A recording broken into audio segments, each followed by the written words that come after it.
This is the Atari 8-bit podcast.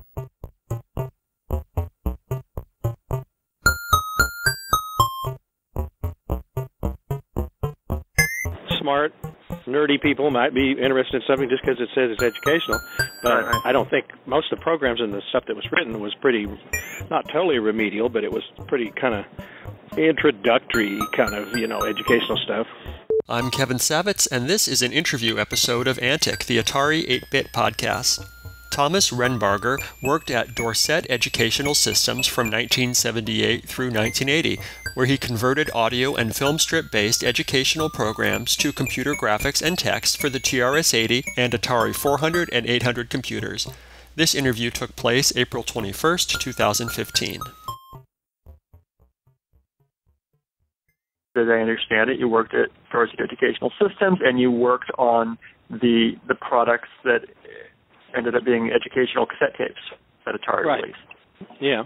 So I'd like to talk to you about that. Okay. Well, I worked there through most of 1977, 78.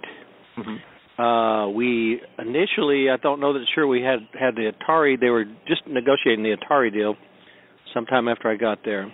And Mr. Dorsett, who had been in educational programs for many years, I think he had even worked with B.F. Skinner or something back in the old earlier days, but when he was developing his programs, he had developed these, for originally to help remedial students and certain types of students who couldn't easily learn in the classroom, with ways that they could learn better on their own using the system that he developed, where it was basically just reading comprehension type programs about all kinds of different subjects that initially had been on film strips, and I don't know how far back he'd been doing those, but probably way back in the early 60s, late 50s or something, for different school systems. And he had all these programs that he'd developed over the years where you got so much information, and back in those days, of course, it was film strip pictures and stuff, and then the audio would come to a certain point and stop and ask you about what you'd just been, watching or listening to, and it would give you 3 answers. It was just multiple choice. You'd pick one of the 3. If you picked the right answer, it would continue. If you picked the wrong answer, it wouldn't, and then you would get finally a choice to pick the right answer, and then it would start up again. It was real simple kind of format, and yet, it evidently was effective in some school systems. I know some schools, especially in the state of Minnesota and some others that they shipped out to in various schools and stuff around the country, bought these programs from many years, and we're buying even into the 70s as it went from film strips to computers, and it was at that time the graphics on computers was kind of thin. I mean, it was just starting to happen up. We were working on some prototypical stuff that was better, but their initial programs that we developed partly for Radio Shack too was most of the drawings were done with just symbols off of the keyboard and various alternate symbols off the keyboard that were immediately put on F keys and different things on our keyboards to be able to draw pictures with just the symbols, on the screen. And so it was pretty primitive, I have to say, and yet, he was still using the same kind of teaching programs. But then we were working on prototypical stuff that you could take a picture of a black and white image and then take parts of it and turn it into colors. And initially, all we had was like 16 colors. And I worked on some of that stuff. And then I actually went back and started working in the art room and was working on other programs where they were actually still developing certain ones back on the old film strips for some people. But the initial stuff we were doing for Radio Shack and Atari, you had reel-to-reel tape players, and it was easier to actually start and stop the machines and cue them up the old-fashioned way with reel-to-reel. And, you could still remember the number where it was at, but you could have to get the sound right where it was about to start again before you would start the image, and then you would work on the image through a certain section while it was doing the reading of the story. And you would type out also, while you were doing that, you would make it another row where it would type out the key word parts of the sentence with the, shorter versions of what the guy was saying, or maybe outlines of the words that were the most important part of the, depending on what kind of information was being departed onto the screen, you would also highlight that while so you would do the drawing separate, and you'd have to kind of put them both together.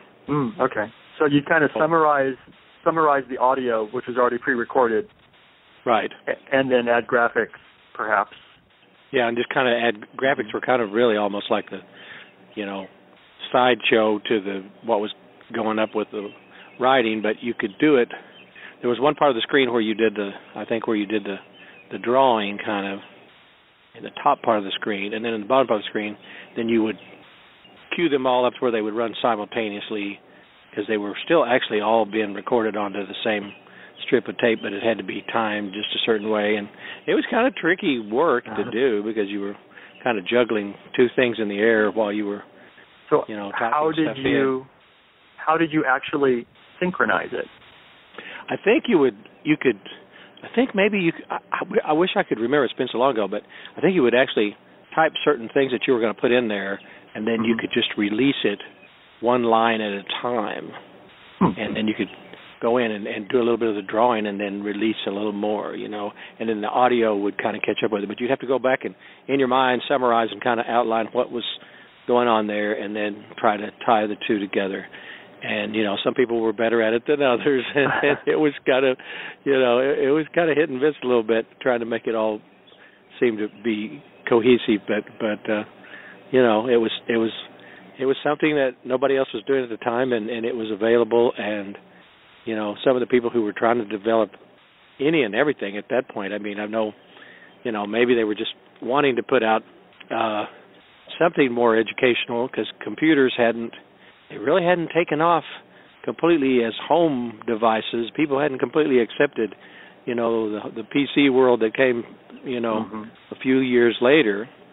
And so, there was all this kind of experimental stuff going on to trying to see where is this all going to go. And I think, Lloyd Dorsett, that had educational systems there, he had some already kind of ready-made stuff he could kind of convert over that, because he was kind of a electronic, kind of a genius dude himself from way back, but he had initially invented electronically several things. He had come up with his own, not quite like a Moog synthesizer, but he had come up with his own electronic organ that he had sold at one time, and he had come up with this deal that actually launched his company pretty well. I think he probably made a few $100,000 or $1 million every once in a while and lost it in some of his adventures, but he had come up with some of the actual trajectory instrumentation of the electronics for NASA in the early space program.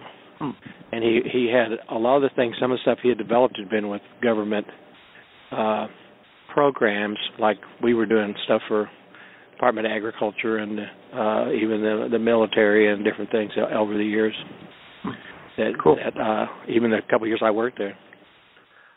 So basically, you were taking film strips that the company had already produced and converting them to work on the Atari machine, right? Exactly. Yeah. The audio weren't adding was any new content except for maybe some graphics or something. Well, right? You'd put some kind of silent little marker in there that would make certain things come onto the screen that you'd built to put on there, and then you'd just sort of time it to come on there when the guy either was finishing the sentence or was getting right into the heart of the sentence. You'd put the words up there, and the picture then I think would just get drawn simultaneously somehow, and there was I'm not exactly sure how. Of course, this stuff was queued up because it was all it was probably like everything else back then. I mean, a lot of stuff back then was hardwired, kind of, but certain cues was telling the equipment to do what it needed to do. Right.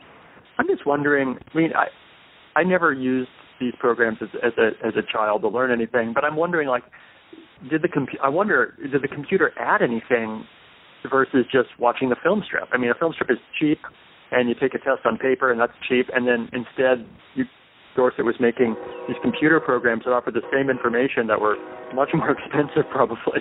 So, I don't know. Well, I think, it was probably, trying to put, early 60s, late kind of 50s ideas that were already existed onto, the early computer thing.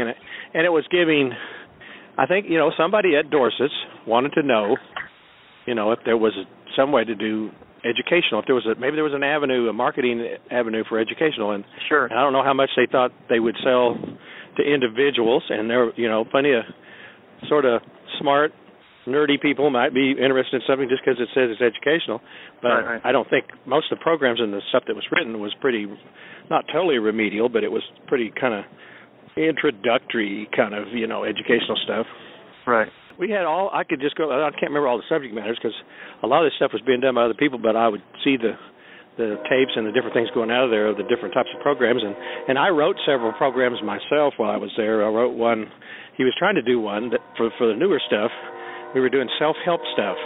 And so I wrote one on improving your memory and things like that. And then I had gotten interested in the plate tectonics, which was finally starting to get a little bit of support, and the scientific world had not totally believed in the shifting, plates of the planet at that point, and yet it was starting to finally get the credit it deserved. And so I wrote one about Alfred Wegener and his Pangea, the supercontinent, and all this different stuff. Really? Yeah. Neat. Because I just thought, we could come up with some more interesting topics than some of the older stuff we had. Sure. I don't see that in the list of Atari products that was released. I don't think it was actually finally completed till after I left. I wrote several of these scripts, and then they went back and looked at them, and they actually did finally. I guess they were running out of work and kind of come up with stuff to do. And I don't know if it went to Atari or somebody else, but they went ahead and developed it. But I don't know if it ever made it to the shelf. But yeah, but.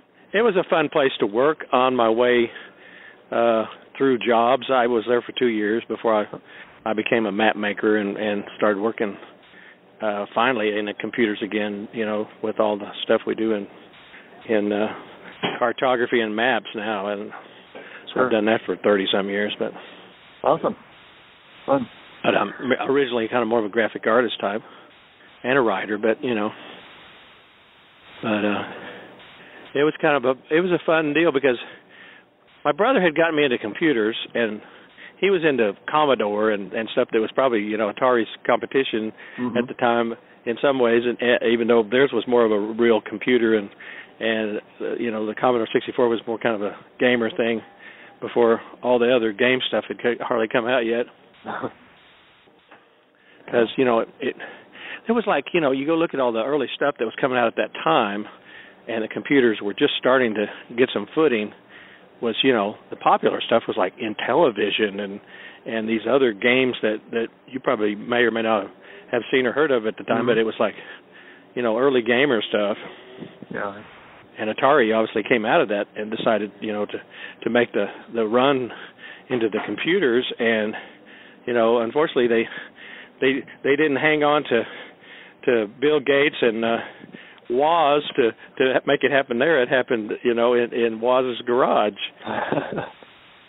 But like I think I was telling you the other day, one of the people that came over, I think, to Dorsett's to look at our stuff was because Woz was kind of the electronic dude that really understood all that stuff. The real brains behind the early computer stuff. And even though he'd also invented quicker hardware ways to make games run for Atari, Woz was, I think, the guy they sent to Dorsett's to look over the deal because, they developed and built all their own boards and all this stuff that made all this stuff work.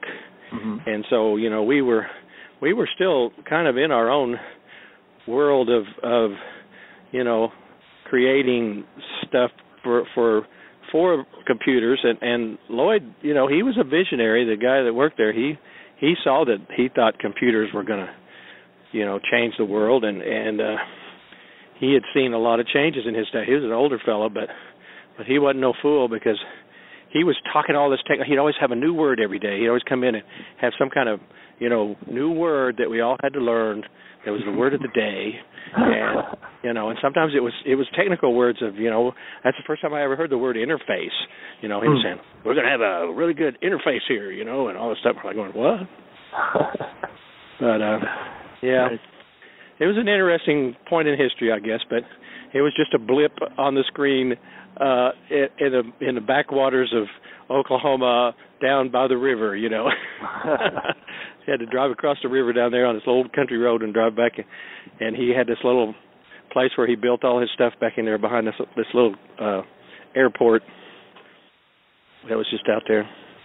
Are there any other, before we finish up, any other Atari-related thing, any other stories about making that product or anything that you can think of? Well, other than when me and my brother just happened to be in Sunnyvale, because we were on our way to San Francisco, and we did stop in at Atari headquarters that day, and I had arranged, I guess, to meet with Woz, not knowing who he was going to be or what he was, because I had the connection from when he had come to Dorsett's, and we stopped in and visited with him, and you know, we didn't talk to him very long. He probably thought, a couple of crazy kids, you know, and a few years younger than him, and you know, he just said, just go over here. You can play all the video games you want. You don't need any quarters, you know. And so he kind of pushed us off to the game room, and I really was never a big game player, but yeah, we probably should ask for a job, but we didn't think of it at the time. But that's about the only other thing about Atari is we did visit it one time. Nice. In the summer of '78. I think that's all I need. Thank you so much for your time. All right, sir. You have a great evening. You too. Thank you.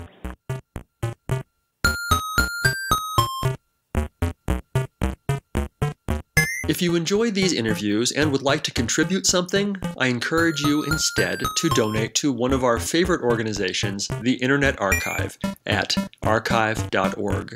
The Internet Archive is a nonprofit digital library with the stated mission of universal access to all knowledge.